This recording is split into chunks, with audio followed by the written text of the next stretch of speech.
Hello, good morning everyone, welcome back to my another blog. সবাই কেমন আছেন? আশা করছি সবাই অনেক বেশি ভালো আছেন এবং সুস্থ আছেন। সো আমিও ভালো আছি। তো আজকের এই ব্লগটা যেটা শেয়ার করছি, এটা প্রায় সপ্তাহখানেক আগের ব্লগ। আমি শ্যুট করে রেখেছিলাম, কিন্তু কোনো না কোনোভাবে হয়তো আমার এটা আপলোড করা হয়নি। সো আজকে যখন আমি ব্লগ এডিট করতে যাচ্ছিলাম, তখন খেয়াল করলাম যে আমার এই ব্লগটা আমি আপলোড করিনি।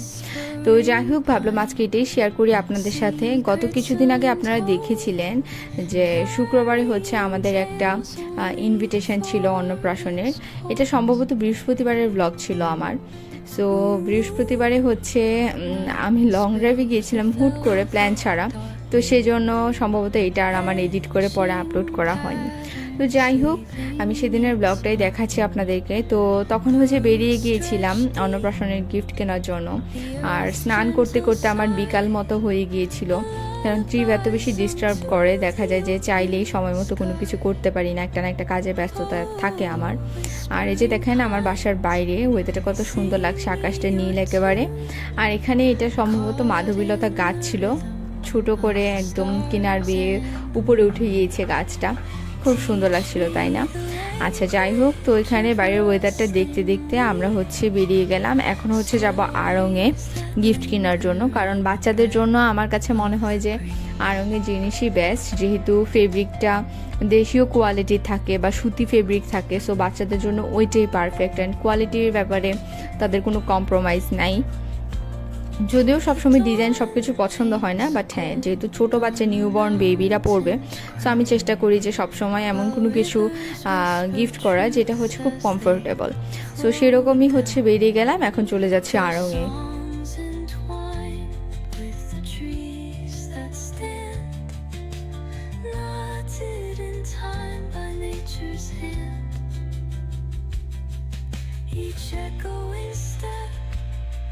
On the forest floor opens a world through an ancient door.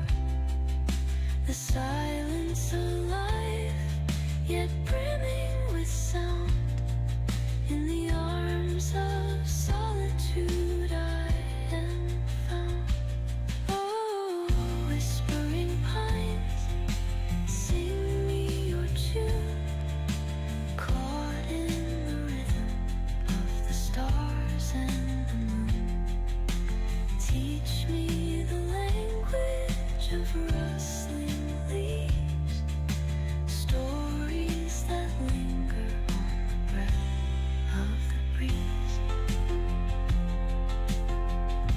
তো যাই হোক, আড়ং থেকে একটা পাঞ্জাবি আর একটা পাজামার সেট আনলাম ছেলে বেবি, সেজন্য। তো এগুলো আর আপনাদের সাথে শেয়ার করলাম না। এটা গিফটের প্যাকেট। আর আড়ংয়ের ভিতরে যে কোনো কিছু শ্যুট করা যায় না, সেটা আশা করি আপনারা মোটামুটি সবাই জানেন। তো সেজন্য আড়ংয়ের কোনো কিছু দেখাইনি।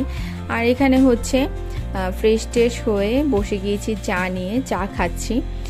তো রাতের বেলা আমার টুকিটাকি কিছু রান্না ছিল, যেহেতু আমি নিরামিষ। তো ভাবলাম যে আজকে একটু অন্যরকম ট্রাই করি, একটু ঝাল ঝাল টাইপের। তো সেরকমই একটা রেসিপি, আমি খুব সুন্দর একটা রেসিপি খুঁজে পেয়েছি।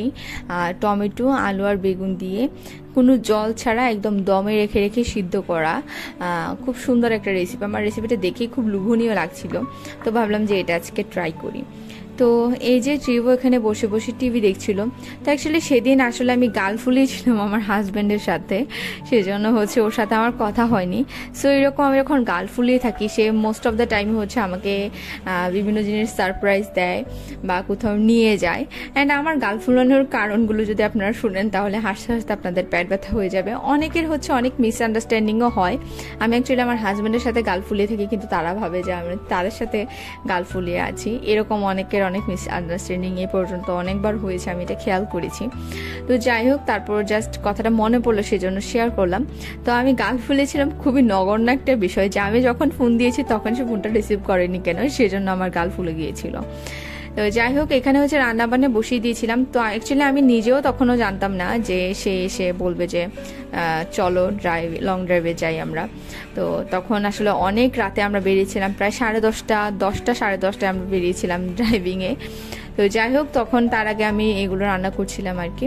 তো এখানে রান্না বান্না করার জন্য আলু, বেগুন, তারপর একটু আদা আর কাঁচামরিচ থেতো করে নিয়েছিলাম। সব কিছু কেটে কুটে রেডি করে নিয়েছিলাম প্রথমে।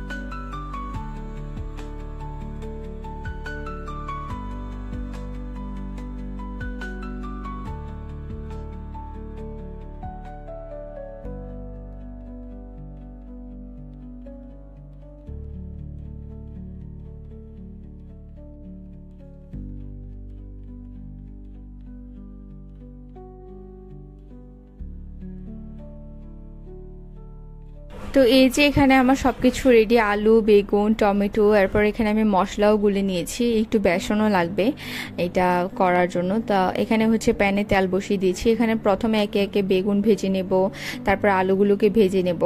এরপর হচ্ছে সবগুলো মশলা দিয়ে টমেটো দিয়ে একসাথে কষিয়ে বেগুন আর আলুটাকে দিয়ে ভালো করে কষিয়ে দমে রেখে রেখে পুরো জিনিসটাকে রান্না করতে হবে। এখানে কোনো জলই ইউজ করিনি আমি, কিন্তু অনেক ভালোভাবে সিদ্ধ হয়েছে এবং মাখা মাখা ভাবে তৈরি হয়েছে।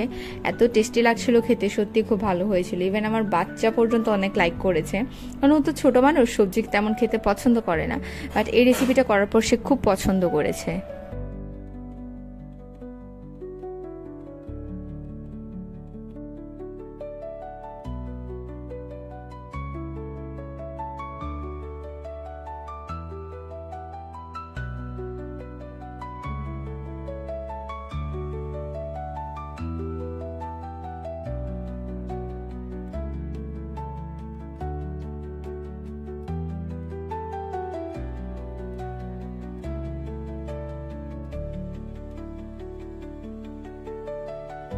তো মোস্ট অফ দ্য টাইমই আমি রান্না করতে করতে কড়াইগুলোকে পুড়ে ফেলি, অ্যান্ড তারপর হচ্ছে আবার কড়াইগুলোকে পরিষ্কার করতে আমার একদম জীবনটা বেরিয়ে যায়।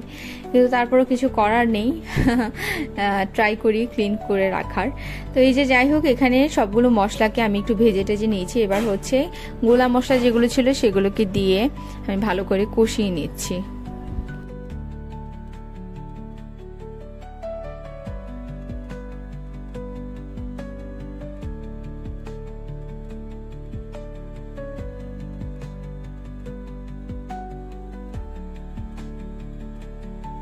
এবার হচ্ছে কিছু পরিমাণ বেসনও দিয়ে দিলাম আর সবগুলোকে একসাথে কষিয়ে নিচ্ছি।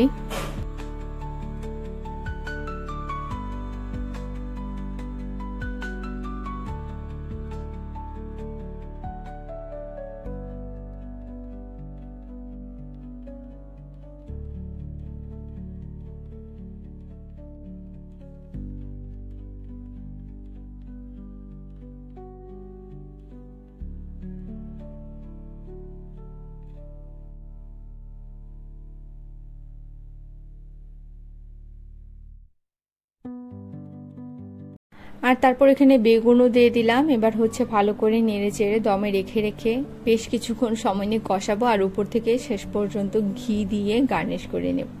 সো আজকের রেসিপিটা এরকমই ছিল। যারা হচ্ছে ভেজ খান বা ভেজ খেতে হয় বা যারা রেগুলার ভেজ খান তারাও এই রেসিপিটা ট্রাই করতে পারেন চাইলে। অবশ্যই কমেন্ট করে জানাবেন কেমন হয়েছে রেসিপিটা। আমার তো খুবই টেস্টি লাগছিল। তো তারপর হচ্ছে খাওয়া দাওয়া করে আমরা বেরিয়ে পড়েছিলাম। সো সেই ব্লগটা তো অনেক আগেই শেয়ার করেছি অ্যান্ড আপনারা দেখেওছেন।